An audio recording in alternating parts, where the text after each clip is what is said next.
दोस्तों, आज हम यह वीडियो आपके घर की छत से जुड़ी कुछ जरूरी जानकारी शेयर करने के लिए बना रहे हैं। सबसे पहले, लोग अपनी छत पर झंडा क्यों फहराते हैं? छत को इतना ज्यादा जरूरी क्यों माना जाता है? छत को साफ रखना इतना जरूरी क्यों है? अगर हम छत को गंदा रहने दें, तो क्या इसके कोई बुरे नतीजे हो सकते हैं? हम ऐसी ही कई बातों पर बात करेंगे। अब शुरुआत करते हैं। हम छत पर झंडा क्यों फहराते हैं? ऐसा करने के क्या फायदे हैं? आपका झंडा आदर्श रूप से छत के आगे वाले हिस्से में फहराया जाना चाहिए, या फिर अगर छत के बीच में कोई खास जगह बनी है तो आप उसे वहां भी फहरा सकते हैं। झंडा फहराने से आपका केतु, जिसे झंडे से ही दिखाया जाता है, ऊंचाई पर लहराने लगता है।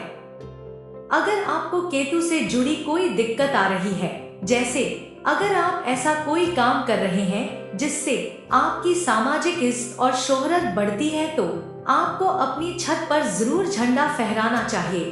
क्या आपको अपने बच्चों से जुड़ी कोई दिक्कत आ रही है, या शायद आपको बच्चा होने में परेशानी हो रही है? अगर आपका बच्चा किसी पुरानी बीमारी से परेशान है, तो आपको अपनी छत पर झंडा फहराना चाहिए। इसके अलावा अगर आपके कोई काम धंधे या मामले विदेशों से जुड़े हैं, तो आपको अपने घर की छत पर झंडा फहराना चाहिए। लेकिन झंडा फहराने का सही तरीका यह है कि आप उसे फटने या पुराना होकर खराब होने न दें। अगर झंडा फट जाता है या उसे कोई नुकसान पहुंचता है, तो आपको उसकी जगह नया झंडा लगाना चाहिए। पुराने झंडे को उतार लें। किसी भी दिन आप उसे उतारकर किसी नदी या तालाब में बहा सकते हैं। इस बात का ध्यान रखें कि उतारा हुआ झंडा कभी भी किसी के पैरों के नीचे न आए। यह झंडा आपके केतु को दिखाता है। इन बातों का पालन करने से आपका केतु मजबूत होगा और ठीक हो जाएगा। केतु से जुड़ी सभी दिक्कतें दूर हो जाएंगी और विदेशों से जुड़े आपके सभी कामों में आपको कामयाबी मिलेगी। आपका झंडा और आपकी किस्मत ऊंचाई पर लहराएगी। अगर आप कहीं नौकरी करते हैं या आपका अपना कोई बिजनेस है, तो झंडा फहराने का मतलब है कि आप उस पेशे या बिजनेस में अपना नाम कमाएंगे और अपनी एक अलग पहचान बनाएंगे। इस लिहाज से जीवन के कई ऐसे क्षेत्र हैं जहां हम अपना झंडा गाड़ना और अपनी पहचान बनाना चाहते हैं, और यह झंडा, सफलता का यह प्रतीक, तभी ऊंचा लहराएगा जब केतु की ज्योतिषीय स्थिति अनुकूल होगी, क्योंकि केतु ही आपकी यात्राओं और भ्रमण को नियंत्रित करता है। केतु ही आपकी संतान को नियंत्रित करता है और केतु ही आपके धन को नियंत्रित करता है। केतु परमानंद का सूचक है। इसका अर्थ है आपके जीवन में सुख सुविधाओं और ऐशो आराम की मौजूदगी। हालांकि यदि केतु प्रतिकूल स्थिति में हो, तो यह व्यक्ति के जीवन में कष्ट और कठिनाइयां लेकर आता है।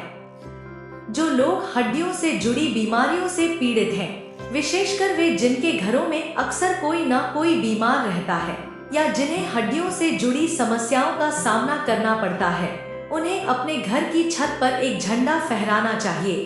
आपको किस रंग का झंडा चुनना चाहिए? लाल रंग का झंडा फहराएं। इसे भगवान हनुमान के नाम पर स्थापित करें। इसके विकल्प के तौर पर आप पीले रंग का झंडा भी फहरा सकते हैं। इसे केवल एक बार आजमा कर देखें और फिर इसके चमत्कारी प्रभावों को अपनी आंखों से देखें, और आपको यह झंडा ठीक किस जगह फहराना चाहिए। इस काम के लिए आपको किस तरह की सामग्री, जैसे लकड़ी या लोहा का इस्तेमाल करना चाहिए, या इसे स्थापित करने का सही तरीका क्या है। आप प्लास्टिक के पाइप का इस्तेमाल कर सकते हैं। बस झंडे को प्लास्टिक के पाइप से बांध दें। यदि आप लकड़ी का इस्तेमाल करना चाहते हैं, तो आम की लकड़ी चुनें। इसे सबसे बेहतरीन विकल्प माना जाता है।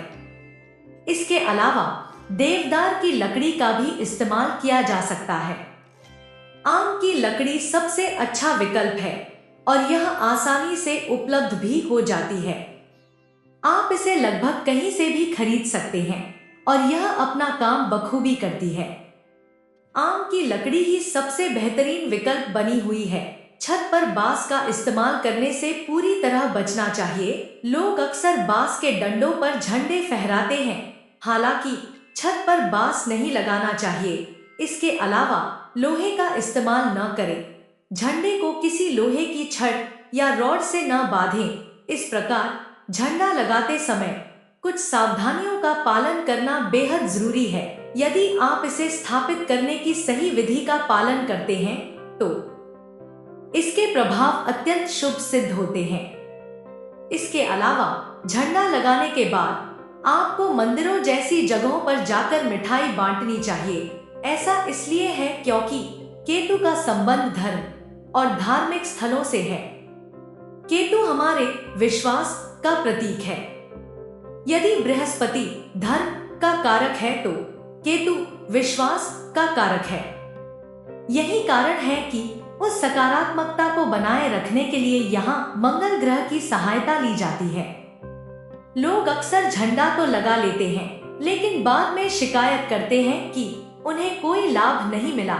हालांकि एक पल रुककर उन गलतियों पर विचार करें जो शायद आपने की हो। वह विशिष्ट कार्य जिससे अपेक्षित परिणाम या प्रभाव मिलने की उम्मीद थी, वास्तव में आपने कभी सही ढंग से किया ही नहीं। आप मंदिर परिसर के भीतर बांस के खंभे के ऊपर झंडा लगा सकते हैं। वहां ऐसा करना क्यों अनुमेय है, आइए हम इसके पीछे का तर्क भी समझाते हैं। जब आप किसी विशेष विषय से पूरी तरह अनभिज्ञ होते हैं तो क्या कोई आप पर लांछन लगाता है, इसलिए आपको इस प्रथा के पीछे छिपे तर्क या कारण को समझना चाहिए। मंदिर, जो कि 4 दीवारों से घिरा हुआ एक ऐसा पवित्र स्थान है जहां ईश्वर की आराधना की जाती है, वह स्थान मूल रूप से बृहस्पति ग्रह को समर्पित होता है। लेकिन मंदिर के ऊपर आपने जो गुंबद जैसा आकार देखा है, वह गुंबद या उसके ऊपर का खाली हिस्सा या वह त्रिकोणीय भाग, वह हिस्सा बुध ग्रह का प्रतीक है। क्या आप समझे? तो यहाँ आप बुध से संबंधित वस्तुएं जैसे कि बांस की लकड़ी रख सकते हैं। इसमें कोई दिक्कत नहीं है, यह शुभ माना जाता है। लेकिन आप घर के अंदर बांस का पौधा नहीं लगा सकते। घर के लिए आम की लकड़ी सबसे शुभ मानी जाती है। इसी तरह आप यहाँ अपना बैनर या झंडा भी फहरा सकते हैं। इसे गुरुवार के दिन लगाना चाहिए। अब आइए छत के बारे में चर्चा करें। हमारी छत राहु ग्रह का प्रतीक है।